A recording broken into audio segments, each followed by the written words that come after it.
कात्यायन। लोकसभा चुनाव से ठीक पहले बीजेपी के बागी नेता शत्रुघ्न सिन्हा ने कांग्रेस का हाथ थाम लिया है। पटना साहिब से सांसद शत्रुघ्न सिन्हा दिल्ली में कांग्रेस में शामिल हुए और बीजेपी के स्थापना दिवस के दिन ही उन्होंने बीजेपी का साथ छोड़ दिया। इस बार के आम चुनाव में बीजेपी ने शत्रुघ्न सिन्हा को टिकट नहीं दिया। हालांकि बीजेपी से नाराजगी तो उनकी 2014 के बाद से ही चली आ रही है। तय माना जा रहा है कि कांग्रेस की तरफ से शत्रुघ्न सिन्हा पटना साहिब सीट से ही चुनाव लड़ेंगे और कांग्रेस ने टिकट उनको दे भी दिया है। रविशंकर प्रसाद को वो चुनौती देंगे। यानी जब मैंने बार बार जिक्र किया 1 man show and 2 man army. स्थापना दिवस पर शत्रु ने पकड़ा हाथ के हुए बीजेपी के शत्रु। बीजेपी को बताया 1 मैन शो और 2 मैन आर्मी।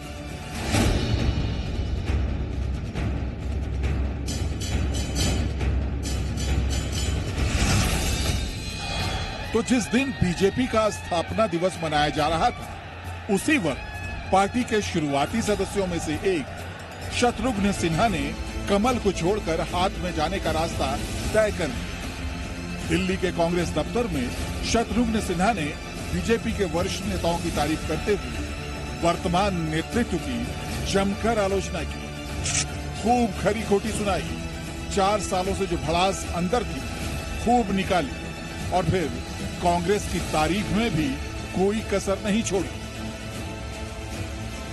मुझे दुख हो रहा है कि आज उनके स्थापना दिवस पर मुझे कहना पड़ रहा है, जहां का मैं परिवार का एक हिस्सा रहा हूं, कि इस पार्टी ने सही कदर नहीं की लोगों की और ना अपनों की ना तथाकथित परायों की।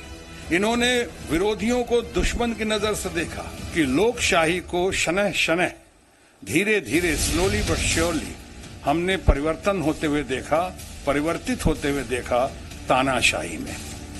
यानी जब मैंने बार बार जिक्र किया 1 man show and 2 man army, वो इसलिए किया कि कलेक्टिव डिसीजन का जमाना खत्म हो गया। क्योंकि हमारे पारिवारिक मित्र लालू प्रसाद यादव जी का भी बहुत बड़ा हाथ है।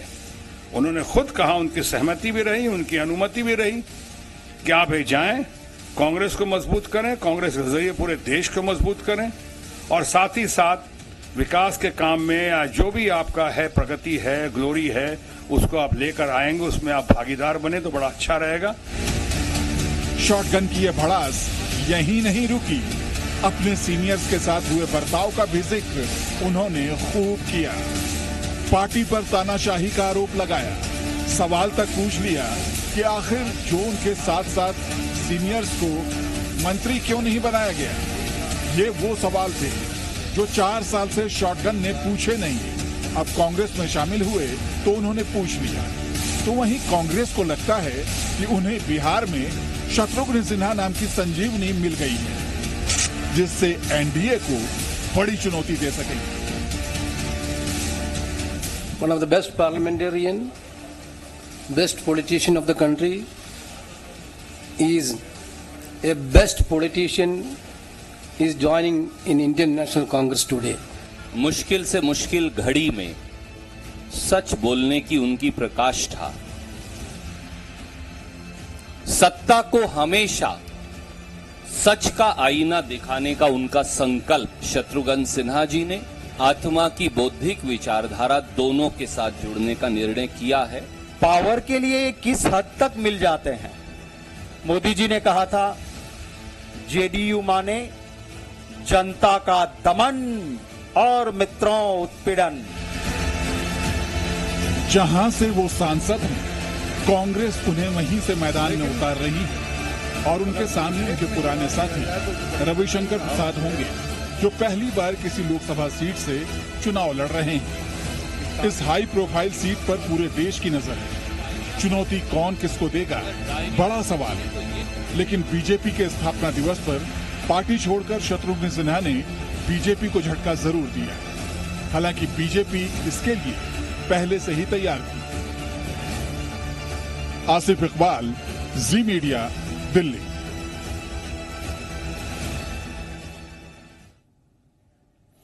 आखिरकार कांग्रेस में शत्रुघ्न सिन्हा शामिल हो ही गए। पटना साहिब से टिकट भी मिल गया और तय हो गया कि मैदान में किन किन के बीच मुकाबला होना है। इस मुकाबले को लेकर सियासी रण भी छिड़ गया है। बयानों के तीर चलने लगे हैं। कल तक जो अपने थे आज बेगाने होकर निशाना साध रहे हैं। जेडीयू हो या बीजेपी, हर कोई शॉटगन को घेर रहा है, लेकिन शॉटगन की तरफ से महागठबंधन ने कमान संभाल रखी है। वहीं शत्रुघ्न सिन्हा दावा कर रहे हैं कि इस बार भी पटना साहिब पर उन्हीं की जीत होगी।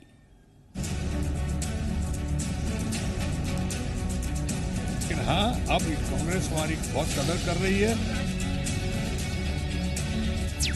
तो कांग्रेस से रिश्ता निभाने के लिए शत्रुघ्न सिन्हा आ गए हैं। दिल्ली के 24 अकबर रोड में कांग्रेस दिग्गजों ने उनका स्वागत किया और भरोसा जताया कि पटना साहिब के जरिए बिहार जीत लेंगे। तो क्या शत्रुघ्न फैक्टर से कांग्रेस को फायदा मिलेगा? बिहार की हर सीट पर शत्रुघ्न सिन्हा प्रचार करेंगे। क्या पटना साहिब सीट पर रविशंकर प्रसाद को पटखनी दे सकेंगे? ये वो सवाल हैं जो शत्रुघ्न सिन्हा को लेकर अब पूछे जा रहे हैं कि क्या बिहार में अब भी बिहारी बाबू का जलवा कायम है और पटना में जीत का सेहरा पहनेंगे? बात यह है कि अब राग दरबारी से काम नहीं चलेगा। अब लोगों की आंखें खुल रही हैं। दूसरा स्टार प्रचारक के नाम से जाने जाते और काम किया है। ये बात अलग है कि हमारी पार्टी ने जब से हम इसमें आए, खासकर जब से one man show and two man army आई, हमें हर जगह उन्होंने स्टार प्रचारक के काबिल भी नहीं समझा था। भी मान रहे हैं कि शत्रुघ्न सिन्हा में अब वो दम नहीं है। जब बीजेपी में थे तब जलवा था, लेकिन अब जलवा खत्म हो गया है। खासकर पटना साहिब सीट पर उनकी चुनौती को जेडीयू नहीं मान रही है। कहाँ असर पड़ेगा और कहाँ से कहाँ, कहीं से कहीं लड़ जाने का मतलब होता है। इनका देखा कि लखनऊ से भी लड़ा। देखिए यहाँ पहले ही से इस कॉन्स्टिट्यूएंसी में जिस शत्रुघ्न जी लड़ रहे हैं वहाँ यूपीए का कोई जनाधार नहीं। हमको नहीं लगता है कि बहुत कोई प्रभाव कांग्रेस के ऊपर कर पाएंगे और बहुत संगठन के आदमी हैं कि पूरे प्रदेश में घूमेंगे और कांग्रेस को खड़ा करने का। जो व्यक्ति अपने ही क्षेत्र में, लोकसभा क्षेत्र में नहीं जाता है, जनता से लगाव नहीं, वो संगठन में क्या काम। इसलिए कांग्रेस को क्या एडेड एडवांटेज हम नहीं जानते। शत्रुघ्न सिन्हा पर विरोधी हमलावर हो तो महागठबंधन के लोग चुप कैसे रह सकते हैं? जेडीयू के हमले का जवाब कांग्रेस और आरजेडी ने दिया है। शत्रुघ्न सिन्हा है, बिहार का गौरव है और हमको लगता है कि फिर से मैंने जीत का माला उस क्षेत्र की जनता जो है उसके गले में डालेगी। शत्रुघ्न सिन्हा की शख्सियत बड़ी है पूरे देश में और चूंकि वो बिहार के रहने वाले हैं तो इनके आने से निश्चित रूप से चुनाव पर फर्क पड़ेगा। दरअसल शत्रुघ्न सिन्हा पर एनडीए का हमला सियासी वजहों से किया जा रहा है। उनके सामने बड़ी चुनौती पेश की जा रही है। ये जताने की कोशिश हो रही है कि वो जो भी थे पटना में बीजेपी की बदौलत थे, लेकिन अब कांग्रेस से उनका भला नहीं होने वाला और शत्रुघ्न सिन्हा इस चुनौती से भली भांति वाकिफ है। तभी तो उन्होंने चैलेंज को स्वीकार किया है और दावा किया है कि वो जीत कर दिखाएंगे। दिल्ली से आसिफ इकबाल के साथ ब्यूरो रिपोर्ट, जी मीडिया। शत्रुघ्न सिन्हा बीजेपी छोड़कर कांग्रेस में शामिल हो गए हैं। शामिल होने के बाद शत्रुघ्न सिन्हा ने बीजेपी आलाकमान पर जमकर भड़ास निकाली। शत्रुघ्न सिन्हा को लेकर अब बिहार में सियासत तेज हो गई है। जेडीयू ने तो हमला बोला ही, बीजेपी ने भी शत्रुघ्न सिन्हा को घेरना शुरू कर दिया है। पहला हमला नंदकिशोर यादव ने किया है। नंदकिशोर ने कहा कि शत्रुघ्न सिन्हा को जनता इस बार जवाब देगी।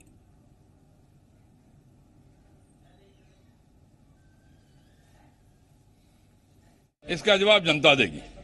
शत्रुघ्न सिन्हा जी को पार्टी ने जितना मान सम्मान दिया, कई बार लोकसभा भेजा, कई बार राज्यसभा भेजा, भारत सरकार ने मंत्री बनाया और कुर्सी नहीं मिला तो भाजपा को खरी खोटी सुना रहे हैं और वो कह रहे हैं कि हम अपनी लोकप्रियता के बल पे चुनाव जीत के गए हैं। वो तो ये भी कह रहे हैं कुर्सी क्यों नहीं मिला। तो सवाल है कि भारतीय जनता पार्टी में किसको कुर्सी मिलना और नहीं मिलना, इसका निर्णय तो पार्टी का नेतृत्व करता है। लेकिन कुर्सी नहीं मिलने के कारण जो पार्टी छोड़ता है, जनता उसका पूरा का पूरा हिसाब करती है और उनको इस बात का हिसाब देना पड़ेगा।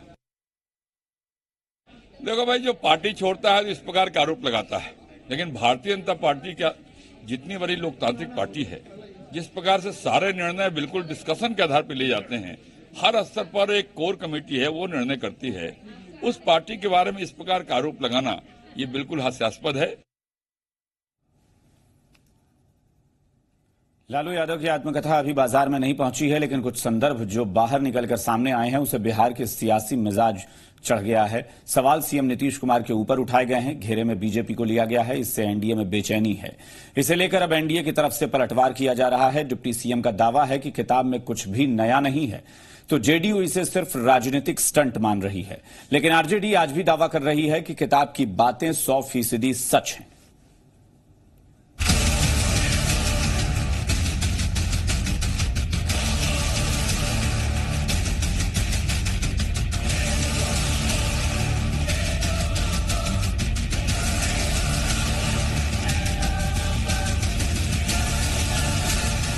तो वो किसी गांव का मुखिया भी नहीं बन सकते।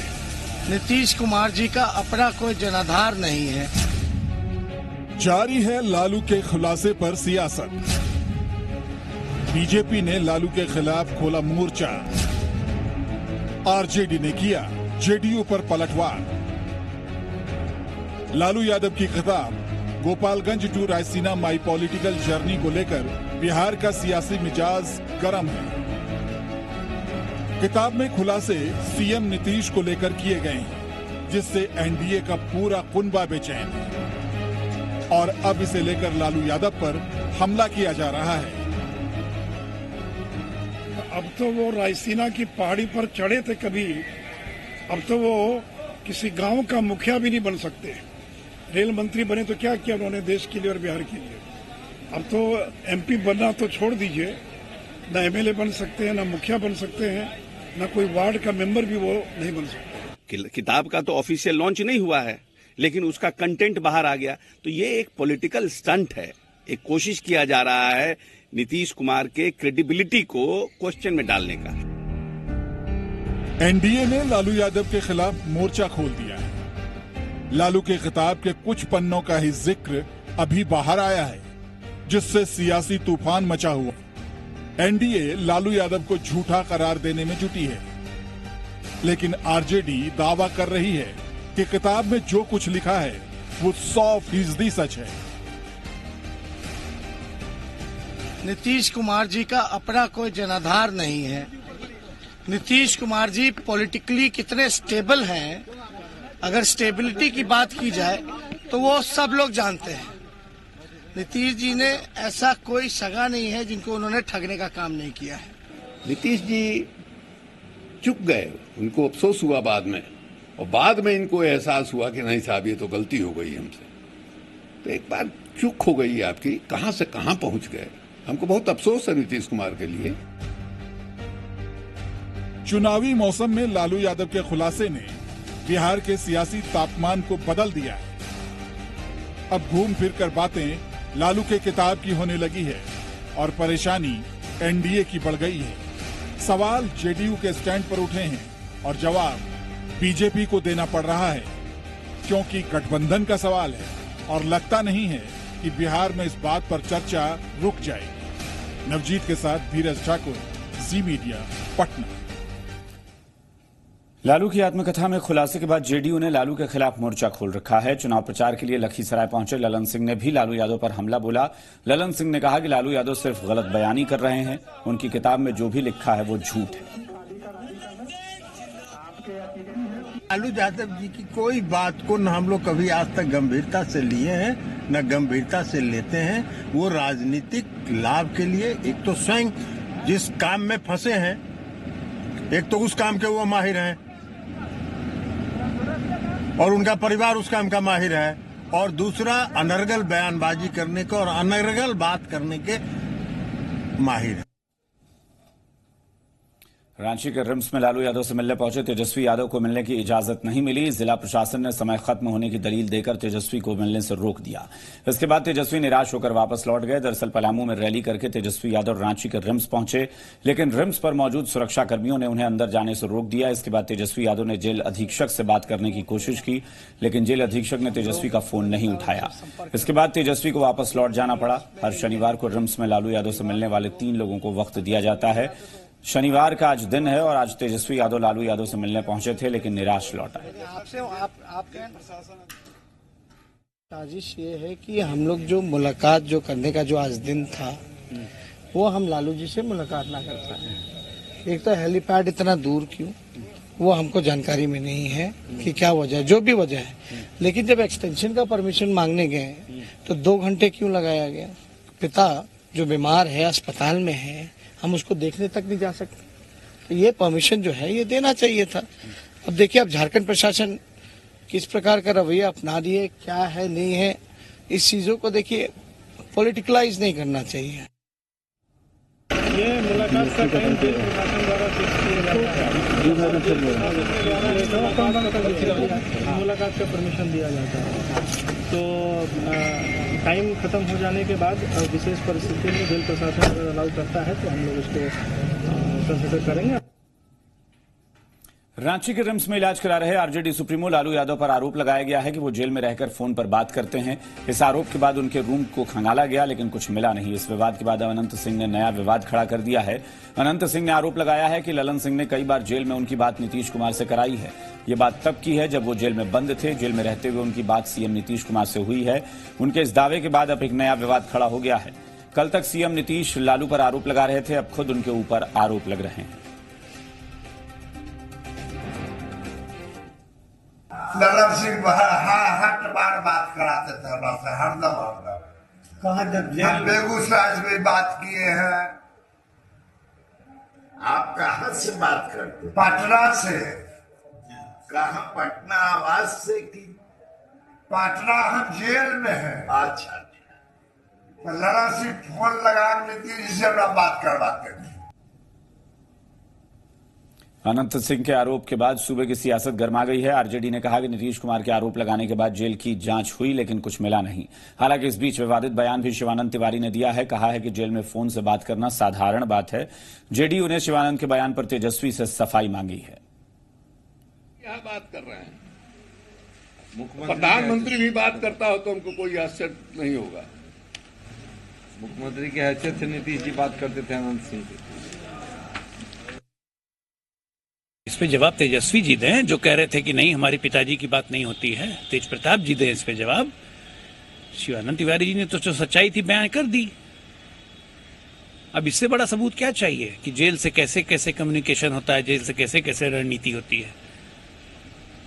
तो कभी कभी सच अपने आप जुबान पे आ जाता है किसी और माध्यम से ही। शिवानंद जी को धन्यवाद दीजिए। चुनाव प्रचार में जुटे सूबे के मुख्यमंत्री नीतीश कुमार शेखपुरा पहुंचे, जहां बरबीघा के एसकेआर कॉलेज में वो एलजेपी प्रत्याशी चंदन कुमार के लिए वोट मांगने गए। मुख्यमंत्री नीतीश कुमार ने जनसभा में अपनी और केंद्र सरकार के कामों का बखान किया। नीतीश कुमार ने कहा कि 15 साल तक बिहार में पति पत्नी ने राज किया, लेकिन बिहार के लिए कुछ नहीं किया। उन्होंने भ्रष्टाचार के मुद्दे पर विरोधियों को घेरा। नीतीश ने महिलाओं किसानों के लिए केंद्र की योजनाओं का जिक्र किया, साथ ही दावा किया कि उनकी सरकार ने हर तबके के लिए काम किया है। नीतीश ने लोगों से वोट कर अपने अच्छे काम की मजदूरी देने की अपील की। हम भ्रष्टाचार से कोई समझौता नहीं कर सकते, अपराध से नहीं कर सकते, सांप्रदायिकता से नहीं कर सकते। अगर साथ से भ्रष्टाचार का मसला सामने आता है तो सफाई क्यों नहीं दिया?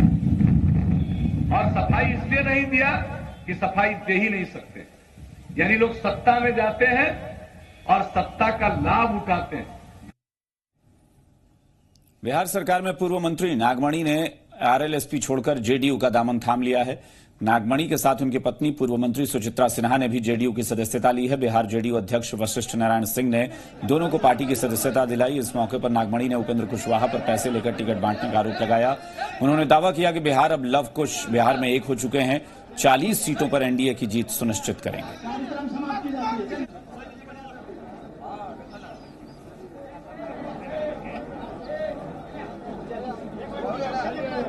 दिल्ली उनके निवास पर जाकर के मैंने कहा कि भाई वहाँ का कुशवाहा समाज जो बेस वोट है सब लोग खिलाफ कर रहा है, तो क्यों आप उसको टिकट दे रहे हैं?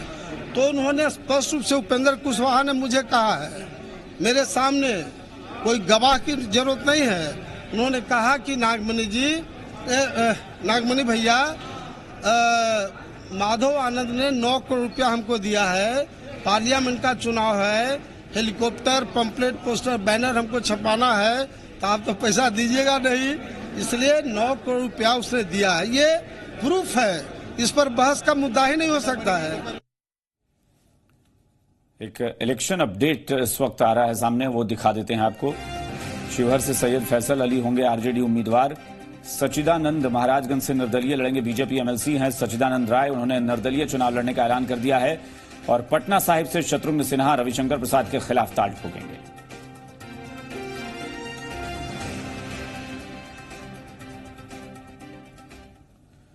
बीजेपी के एमएलसी सच्चिदानंद राय ने पार्टी से बगावत कर ली है। सच्चिदानंद राय ने कहा है कि वो महाराजगंज से निर्दलीय चुनाव लड़ेंगे और अपनी अलग पार्टी बनाएंगे।